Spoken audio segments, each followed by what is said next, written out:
नमस्कार, मैं हूं डॉक्टर मीनाक्षी जी और आपका स्वागत है हमारे चैनल होम्योपैथ जेके में। हमारी पिछली वीडियो में हमने बात की थी इम्यूनिटी क्या है, वो हमारे शरीर को बीमारियों से कैसे बचाती है और इसको बूस्ट करने के क्या तरीके हैं। इम्यूनिटी इंसान के शरीर की एक ऐसी शील्ड है जो इसको वायरस, बैक्टीरिया या किसी भी तरह के इन्फेक्शन से बचाती है, या तो उसको अंदर ही नहीं आने देती है, और अगर ये इन्फेक्शन हमारी बॉडी के अंदर आ गया है तो उससे लड़ती है और हमें और ज्यादा गंभीर बीमारियां होने से बचाती है। आइए समझते हैं ये कैसे होता है। सबसे पहले जब आपकी बॉडी किसी वायरस या बैक्टीरिया के कांटेक्ट में आती है तो इम्यूनिटी जो है ये एक्टिवेट हो जाती है, ये इससे लड़ना शुरू कर देती है। अब आप में जो सिम्टम्स आते हैं वो इम्यूनिटी एक्टिवेट होने की वजह से आते हैं। इसको इस तरह से समझेंगे, मान लीजिए कोई बैक्टीरिया या वायरस आपके स्किन के ऊपर आ गया है तो इम्यूनिटी जो है वो इससे लड़ेगी और इसके जो सिम्टम्स आएंगे वो होंगे आपकी बॉडी के ऊपर रैशेज होने शुरू हो जाएंगे, आपको खारिश होनी शुरू हो जाएगी। अच्छा, दूसरी बात है, अगर ये वायरस या बैक्टीरिया सांस के रास्ते आपके शरीर में घुसने की कोशिश कर रहे हैं तो सबसे पहले हमें छींकें आनी शुरू हो जाएंगी। अगर ये वायरस या बैक्टीरिया खाने के रास्ते किसी खाने की चीज में मिलके हमारी बॉडी में जाते हैं तो खाना हमारे पेट में पहुंचेगा उस बैक्टीरिया या वायरस को लेके, तो उस टाइम पे क्या होगा, हमें उल्टी आनी शुरू हो जाएगी। या अगर वो वायरस हमें आगे इंटेस्टाइन में पहुंच गया है तो हमें लूज मोशन होने शुरू हो जाएंगे। तो कहने का मतलब ये है कि हमारी बॉडी में जिस जिस जगह पे वायरस या बैक्टीरिया पहुंचता है वहां पर जो लोकल इम्यूनिटी होती है वो एक्टिवेट हो जाती है और वो अपने हिसाब से क्या करती है, उस वायरस या बैक्टीरिया को हमारी बॉडी से बाहर निकालने की कोशिश करती है। अच्छा, अब हम गलती क्या करते हैं, जब ये सिम्टम्स हमारी बॉडी में आए तो इसका मतलब ये है कि इम्यूनिटी काम कर रही है, बजाय इसके कि हम इम्यूनिटी को हेल्प करें कि वो इन्फेक्शन से और अच्छे से लड़े, हम उसको और ज्यादा स्ट्रॉन्ग करने के लिए कुछ करें।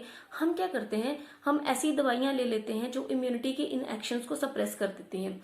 मान लीजिए आपको बुखार हो गया है, बुखार होने का मतलब ये है कि बैक्टीरिया आपकी बॉडी के अंदर चला गया है, इम्यूनिटी उससे लड़ रही है। आप क्या करते हैं, बुखार वाली दवाई खा लेते हैं। या आपको छींकें आनी शुरू हो गई हैं तो आप क्या करते हैं, छींकें रोकने के लिए जैसे लोग आजकल एलर्जी वाली दवाई खा लेते हैं। तो अच्छा, दूसरी चीज है, आपको उल्टी आनी शुरू हो गई है तो आप क्या करते हैं, वैसी दवाइयां लेनी शुरू कर देते हैं। सबसे ज्यादा जो दवाइयां हम इस्तेमाल करते हैं वो होती है एंटीबायोटिक्स या फिर पेन किलर्स। तो ये जो दवाइयां होती हैं ये क्या करती हैं, असल में ये आपकी इम्यूनिटी को, जैसे ये दवाइयां आपके अंदर जाएंगी ये आपकी बॉडी की नेचुरल इम्यूनिटी को सप्रेस कर देंगी, मतलब कि उसके काम को बंद कर देंगी। अब क्या होता है, और साथ में ये जो दवाइयां आपने ली हैं इनका जो असर होगा उसमें क्या होगा, इन्होंने जब इम्यूनिटी के रिस्पॉन्स को बंद कर दिया, आपका बुखार कम हो गया, आपको छींकें आनी कम हो गई, आपको उल्टी आनी बंद हो गई, तो आपको लगता है कि हमें फर्क पड़ रहा है। अब ऐसा जब आप एक बार, दो बार, चार बार, 10 बार जब आप करते हैं तो एंड रिजल्ट क्या होता है, आपको कुछ टाइम के लिए तो ऐसा लगता है कि हमें रिलीफ मिल गया है, लेकिन इन द लॉन्ग टर्म क्या होता है कि आपकी इम्यूनिटी जो है वो वीक हो चुकी होती है। मतलब अब अगर कल को कोई इन्फेक्शन होगा, आपके आसपास कोई वायरस या बैक्टीरिया होंगे, तो आपकी बॉडी जो है that will be more prone to getting infected. मतलब कि अगर कोई इन्फेक्शन, कोई वायरस या बैक्टीरिया आपके आसपास है और आपकी इम्यूनिटी इस तरीके से लो हो गई है तो आपको वो इन्फेक्शन होने के चांसेस ज्यादा हो जाएंगे, बजाय उनके जिन लोगों ने कभी भी अपनी इम्यूनिटी के साथ इस तरह की छेड़खानी नहीं की है। अब आप कहेंगे कि जब कोई इंसान बीमार होता है तो उसको दवाई तो लेनी ही पड़ती है। तो इसके जवाब में मैं आपको ये कहूंगी कि अगर आप बीमार हो रहे हैं इस तरीके से और आपकी इम्यूनिटी काम कर रही है तो आपको क्या करना है, दवाई तो चलो हम बाद में डिस्कस करते हैं कि किस तरह की लेनी चाहिए, लेकिन सबसे पहले आपको वो चीजें करनी चाहिए जिससे कि आपकी इम्यूनिटी जो है वो बूस्ट हो जाए। जैसे पुराने जमाने में घरों में हम क्या करते थे, बुखार होता था, जुकाम होता था या खांसी होती थी तो हम कई तरह के काढ़े बना के पीते थे।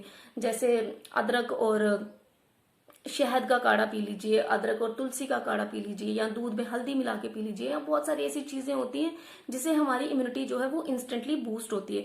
ऐसी चीजें करके हम लोग क्या करेंगे, एक तो हम इम्यूनिटी को हेल्प करेंगे कि वो इस इन्फेक्शन से और अच्छे से लड़े।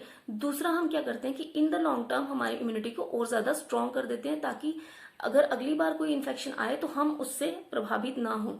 दूसरी चीज हम क्या कर सकते हैं, अगर आप ये चीजें नहीं करना चाहते हो, आपको दवाई ही लेनी है, तो मैं आपको ये सलाह दूंगी कि आपको ऐसी दवाइयां लेनी चाहिए जो कि आपकी इम्यूनिटी को स्ट्रॉन्ग करें, उसको हेल्प करें इन इन्फेक्शंस के साथ लड़ने के लिए। ना कि आप ऐसी दवाइयां खाओ जो आपकी इम्यूनिटी को बिल्कुल सप्रेस कर दें, उसको काम ही नहीं करने दें और उसको हमेशा के लिए कमजोर बना दें। आयुर्वेदिक और होम्योपैथिक दवाइयां जो होती हैं, ये हमेशा इम्यूनिटी को, ये किसी तरीके से उसको जाके उसके काम को इंटरफेयर नहीं करती हैं, बल्कि ये क्या करेंगी, आपकी इम्यूनिटी को स्ट्रांग कर देंगी। और जो स्ट्रांग इम्यूनिटी होगी ये और ज्यादा अच्छे से उस इन्फेक्शन से लड़ेगी और ये इन्फेक्शन से आपकी बॉडी जो है वो मतलब आप इस इन्फेक्शन से आपकी बॉडी जो है वो छुटकारा पाएगी।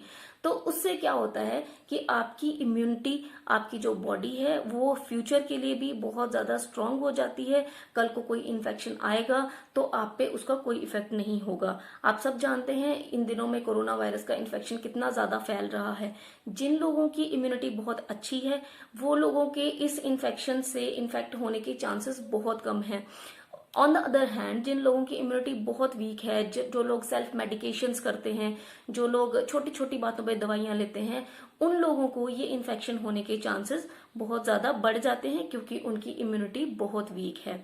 अब एक और चीज मैं इसमें ये ऐड करना चाहती हूँ कि अगर आप चाहते हो कि आपकी इम्यूनिटी बहुत अच्छी हो जाए, आपको कुछ भी इन्फेक्शन से डरने की जरूरत नहीं हो, तो उसके लिए आपको क्या करना है कि ऐसे चीजें या ऐसे फूड या ऐसी कुछ डाइट में चेंजेस करनी है जिससे आपकी इम्यूनिटी जो है वो बूस्ट हो, आपकी इम्यूनिटी अच्छी हो।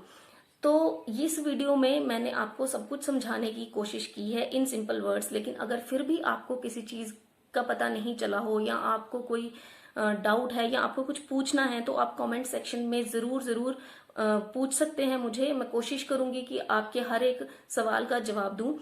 अगर आपको ये वीडियो अच्छी लगी है तो इस वीडियो को लाइक करें, इसको जितना हो सकता है शेयर करें ताकि ज्यादा से ज्यादा लोगों तक ये इन्फॉर्मेशन पहुंचे, और हमारे चैनल को सब्सक्राइब करना मत भूलिए। धन्यवाद।